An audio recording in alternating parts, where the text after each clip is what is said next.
My name is Kevin. I am the lead pastor of Connect Us Church. And today we wrap up our series, Had It Not Been, with a special message about how God is close to us. And if you're joining us for the first time today, that's great. You could jump right in. This is the last part of a message series, but hey, we're so glad that you're here with us. But you have missed a lot. This series has been really good, hasn't it? There we go. Yeah. Hey, I preach the messages to myself too. They're important of who God is and what that means for our life. And if you've missed anything, you can go to connectuschurch.org and listen to all the sermons online or wherever you watch videos or listen to podcasts. We're there too. I encourage you to do that and catch up on those things. But sometimes it's nice to come into the beginning of a sermon series, and that's what's happening next week. We're going to have a series called Life Hacks, when you just need a better way. There's lots of things in life that we just need something better. And we're going to celebrate our first baptisms in this series, and we're going to get ready to have our first communion as a church in this series too. So we're really, really excited about that, and I hope that you come back and bring somebody with you next week as we kick off this new series called Life Hacks. But for the last several weeks, we've been looking at these attributes of God, who God is and what that means for our life. And we've looked at some important big attributes that make God who God is, like the omnipotence of God, that God is all-powerful, and the omniscience of God, that he is all-knowing, and the omnipresence of God, where he is all-present. And these are things that make God God. Like if there was another being in this world that was more powerful than God, well, then that being would be God, right? That's just the way that it works. But our God is all of these things that makes him who he is. These are the incommunicable attributes of God. They are unique to God. But then there's some attributes of God that are communicable. They are communicated to his creation, specifically to us humans that were made in the image of God. And we looked at some of those attributes on a special service on Mother's Day. And we looked at how God has motherly attributes. And so we could learn from our mothers as they reflect, from our women as they reflect the characteristics of God. And we could learn and see what that means for our life today. And so wouldn't it be crazy if we worshiped a God, gave our whole life serving and following a God, showed up somewhere to sing songs and listen to a message and about a God that we didn't know anything about? Like we wouldn't know his personality, we wouldn't know his characteristics or his attributes, we wouldn't know what he liked or disliked. We just knew that there was a God and we were going to serve him. Wouldn't that be strange? And maybe you're here today and you're listening in and you're not quite sure if you do believe in God. And you've got questions and you're wondering, and I just want to ask you, like, what God don't you believe in? Because I don't believe in a lot of gods either. So what God that you supposedly don't believe in, like, tell me about him. Who is he? What's he like that you don't believe in? And those types of questions, those types of searching, like, I think this is the best place for you to be. Like, you are so welcome here in a brand new church to ask those questions and to figure it out. Because I think there is something to knowing who God is.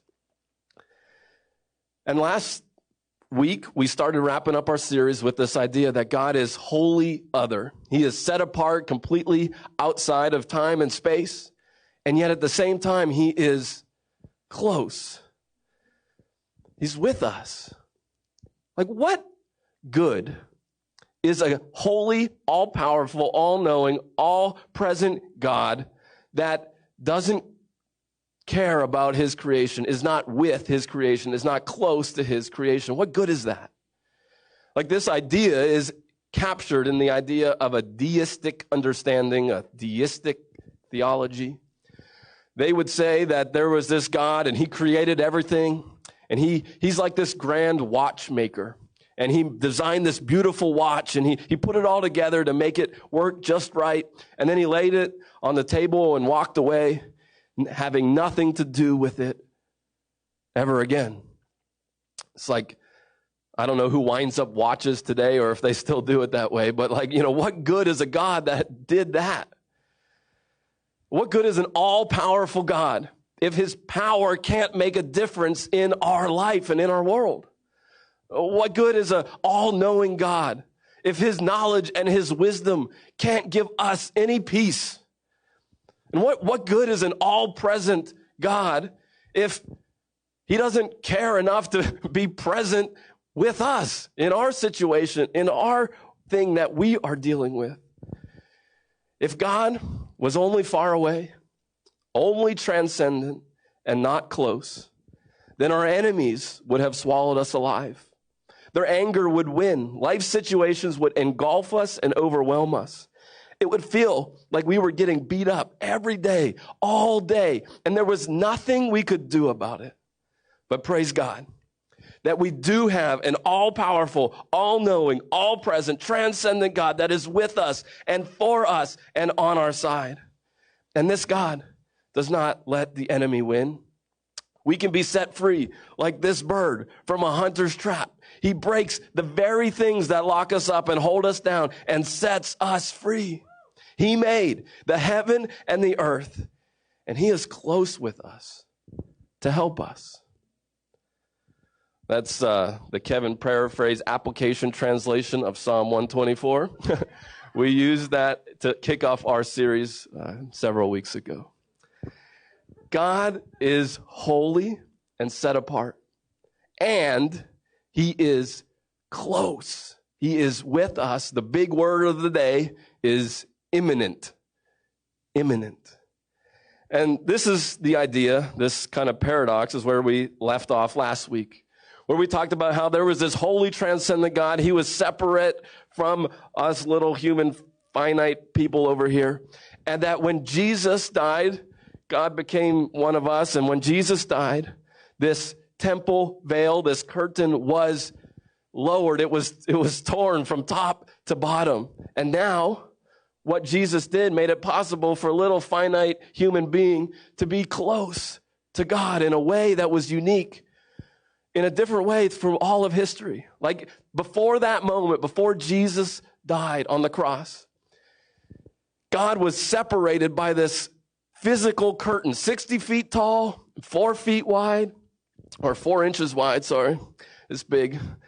And there was this whole system of sacrifices and whole way the culture worked and everything that you had to approach God in this like scary, awesome way. Like, oh man, he's just so far away. And what Jesus did is he tore down all of those things that were separating us from God. He got rid of it. He fulfilled it is the big word there. And now, for the first time in all of history, we can have a special, close relationship with God. And so, do you feel far from God? Do you feel like he's distant? Not sure that he hears your prayers? Not sure that he cares about what you are dealing with? See, God invites you to be close to him. And what Jesus accomplished on the cross makes that possible. It makes it possible that you can have a close relationship with God. And it's because of what Jesus did, because of him, because of Jesus. See, if it was left to our own efforts, to our own attempts to try and get close to God, no way. Never going to work out. No matter what religious system we could come up with, no matter how many good deeds we could do, no matter how much money we ever gave, no matter whatever system you tried to figure out, it would never work. But God, through Jesus, so what he did for us, made it possible. This holy, transcendent God became a human being, and he put on flesh and dwelt among us. That's what we celebrate at Christmas, isn't it? Emmanuel, God with us. Holy, transcendent God came to be one of us. We'll see if I can get my illustration to work right here. Like Jesus came, I'm going to come sit over here. Jesus came and he sat next to, I'm sitting next to the wrong person. There we go. I'll be back. Jesus sat next to somebody that nobody ever got close with. Jesus sat next to somebody with leprosy. I'm not saying you have leprosy, but... And he sat next to them, and nobody ever would sit next to someone like this because they would get infected. The leprosy, a skin disease, it would jump, infect you, and that was a bad thing, and it was built into the law where you weren't allowed to go close to people. And in fact, if I got too close, you were supposed to yell, "Unclean, unclean, stay away, stay away." But here's Jesus. He comes and sits next to this guy. And look what the Bible tells us Jesus did. Jesus reached out and he touched him. He got close to somebody that you're not supposed to get close to. And God's not afraid of you. Did you know that? Like the stuff that you're dealing with, the stuff that scares you, the stuff that you feel guilty about and shamed about, like God can handle it. Like just bring it to him. You're not going to infect him by bringing your stuff to him. You're not going to hurt him by bringing all of your baggage to him. Like he's not worried about his reputation if you bring all of your stuff to him. No, he touches you, and instead of getting infected, he gives you wholeness. He gives you everything that you want. He gives you blessing. He gives you restoration. God touches people and gets close with people that nobody ever got close to.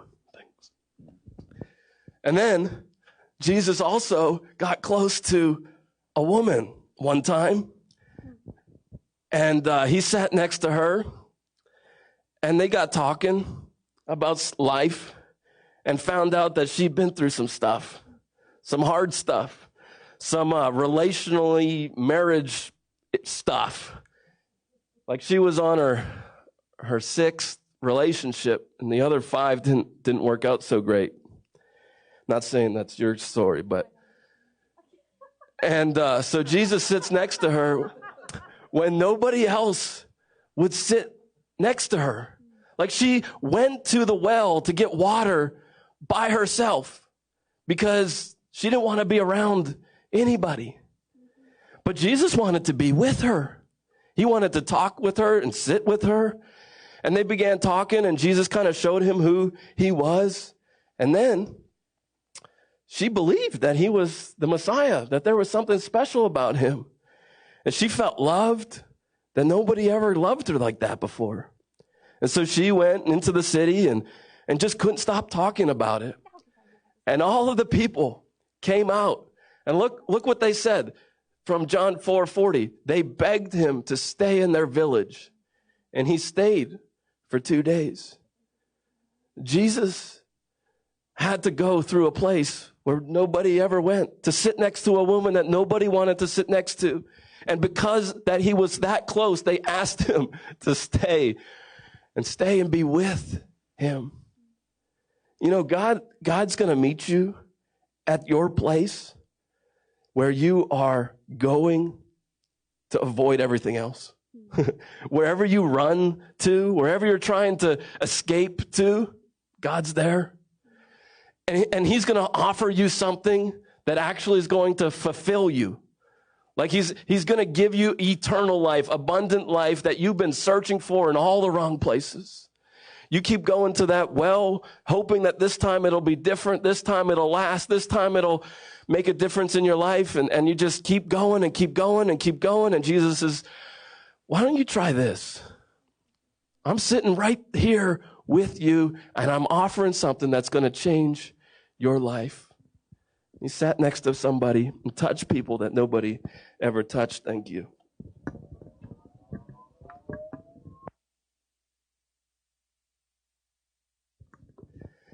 And you're like, wouldn't it be great if Jesus was physically doing that with me? Like, I know Pastor Kevin is pretty cool, but like, it doesn't hold a candle to Jesus sitting next to me, right? And Jesus can't do that. He can't do that anymore. That was 2,000 years ago, to which I get it, right? I understand. That was a long time ago. And so I wanted to take your attention to a story in the Old Testament that was 800 years before Jesus arrived on this earth. 800 years. And I'm going to introduce you to a guy named Elijah. Elijah was a prophet from God, and we meet him in 1 Kings chapter 17. But it's important, before I turn there, and you can turn in your Bibles there, I encourage you to follow along, but it's important to know when Elijah lived, because we learn about this in 1 Kings chapter 16. Elijah lived when the king was Ahab, and his wife, the queen, was Jezebel. And the Bible tells us that these two people, the king and the queen, were the worst king and queen in the history of the nation of Israel. That is the time that Elijah lived. I think sometimes, or maybe it's just me, but sometimes we think about the biblical characters and the Bible characters. Oh, they're in the Bible. You know, their life is good. God's with them. Everything is fine. You know, like this guy lived during the time when the people in political power were the absolute worst in the history of the nation. Okay? So that's when Elijah lived. And God did some amazing stuff through Elijah's life. Like one time, Elijah challenged the false prophets of Baal. That was the god that these terrible religious leaders, political leaders, was worshiping. And they said, okay, we're going to set up this contest. We're going to go up on top of this mountain, and we're going to build this altar of sacrifice, and I'm going to put the animal on the sacrificial altar. And then here's what we're going to do. We're going to find out whose God is the real God. And so Elijah, he was very nice about it. He allowed their prophets to go first, all 450 of them. And he thought, you know, Baal is he's the fire god.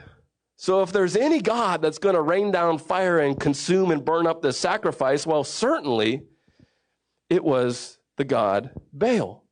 And so Elijah let him go, and of course, there was nothing. There was no fire. And so Elijah was like, okay, my turn. God, do what you do. Consume this fire, or consume this sacrifice with your fire. And boom, you know, the fire came down and wiped everything out. And it was like this glorious moment, this amazing moment where God showed up in our world and in Elijah's life in this powerful way. And as a result of this, as you can imagine, King Ahab and Queen Jezebel were quite mad at Elijah. Elijah also killed a bunch of the prophets that failed in their little test there. So King Ahab and Queen Jezebel was so mad at Elijah, and they wanted to kill Elijah too. And so Elijah ran away. He ran away from Jezebel. He didn't want to die. He was very afraid of dying. And he came to this place out by the river under a tree. And this is what he said. He said, I have had enough, Lord, he said. Take my life, for I am no better than my ancestors who have already died. Elijah's like, why bother? Have you ever asked yourself that question? Why bother? Do anything for God. Why bother with this world? Why bother with trying? Why bother with worshiping God? Why bother with loving and serving other people? Why bother go to church, giving your money? Why bother? I've had enough. I've had enough of this stuff in my life. I've had enough disappointment. I've had enough frustration. I've had enough confusion. I've had enough relational strife, enough hatred. I've just had enough. And you're in over your head, and life's got you way down. You can't get out of bed. And maybe that feeling captures where some of you are or have been. And you're wondering, right? Who even cares? And I recognize that these thoughts and these feelings are very complex. Like there's sometimes not an easy solution or an easy answer to these things. But I want you to know today that there is hope for you, that we are here for you, that there is a God who is close and there for you. And your life matters. It matters to us, and it matters to God. And so with a complex thing, it's not always an easy thing. Sometimes it's helpful to get some professional counseling or talk to somebody that's been through some of that before. And we want to walk with you through all of those things if that's you, or if that would be helpful to you or somebody that you know. But there is hope. And we want to help you find that hope and walk through that with you. But look what happens next to Elijah and his situation here. He's had enough. But as he was sleeping, an angel touched him and told him, "Get up and eat." And he looked around, and there beside his head was some bread baked on hot stones and a jar of water. So he ate and drank, and they lay down again. See, God is there with us. And he meets us in our darkest places. He touches us, comforts us, and he provides what we need. Have you ever felt God's touch when you needed it the most? It's truly an incredible thing. But sometimes it takes us a little longer to experience it, to live in the reality of it. And it took Elijah another time too. It said, then the angel of the Lord came again and touched him and said, "Get up and eat some more, or the journey ahead will be too much for you." Sometimes it takes another try. So he got up and he ate and drank, and the food gave him enough strength to travel 40 days and 40 nights. That's a long travel, probably by foot, right? Getting there, however he could get there, to Mount Sinai, the mountain of God. And there he came to a cave where he spent the night. Now, Mount Sinai is the famous mountain where Moses saw the burning bush. We talked about that last week. And where Moses received the 10 Commandments. So maybe Elijah was trying to get himself into position to hear from God. We're not really quite sure. But Mount Sinai, another word for that is Mount Horeb. But that's where it says Elijah went. And we're not quite sure if he was supposed to go there, because look what happens next. The Lord said to him, "What are you doing here, Elijah?" See, even when you're trying to run away, even when you're trying to get to that place where you always, God's always got something for you. No matter where you are, no matter where you find yourself, God is going to show up and he's going to say something to you. He's like, "You came here for a reason, Elijah. Let's figure out what that reason is, and then let's get back to what I really have for you to do." So Elijah replied, "I have zealously served the Lord Almighty, but the people of Israel have broken their covenant with you, torn down your altars, and killed every one of your prophets, and I'm the only one left. And now they're trying to kill me too. So go and stand before me on the mountain," the Lord told him. And as Elijah stood there, the Lord passed by. The writer of 1 Kings is telling us, okay, get ready. God's going to show up. Okay, God's going to show up. And so a mighty windstorm hit the mountain, and it was such a terrible blast that the rocks were torn loose. But the Lord, he was not in the wind. And after the wind, there was an earthquake. But the Lord was not in the earthquake. And after the earthquake, there was a fire. But the Lord was not in the fire. After the fire, there was a sound of a gentle whisper. And when Elijah heard it, he wrapped his face in his cloak and he went out and stood at the entrance of the cave. See, God whispers because he is close. Sometimes we look for God in all the remarkable stuff, all the big things, all the, wow, there's God. It's amazing. And God shows up most powerfully in the ordinary, in the mundane, in the everyday, the day-to-day. And he speaks to us in a whisper because he's close. And you don't have to feel far from God. God invites you to be close. You know, he's so close, he doesn't have to yell to you. He doesn't have to scream to get your attention, you know. He doesn't have to be like, hey, you in the blue back there. Hey, you lost your wallet. You know? Like, hey, you should get this, you know. Like, hey, you know. Like, God doesn't have to do that because he's close to you. He is right next to you. He's as close as anybody can be. And God speaks in the power of a whisper. And I guess Zayla has ruined my illustration. But I can't do this illustration with anybody else, or else it'd be awkward. I was going to invite Alicia to come and stand on stage with me. And I was going to show you how strange it would be if I was yelling in her face as she was standing right here. Right? Like, I love you. You are the best. Like, what? Like, that's no, it's a whisper. And that's how God speaks to us. It's not an audible voice necessarily, but it's a gentle whisper. It's God saying, I love you. You are special. You're created in my image. I've got a plan and a purpose for your life. I will never leave you. I will never forsake you. There is nothing that can separate you from my love. Neither height nor depth nor angels, nothing can separate you from my love. It's the whisper that God speaks to us. And he whispers because he's close. So what is God whispering to you? What has God been telling you? What has God been whispering to you?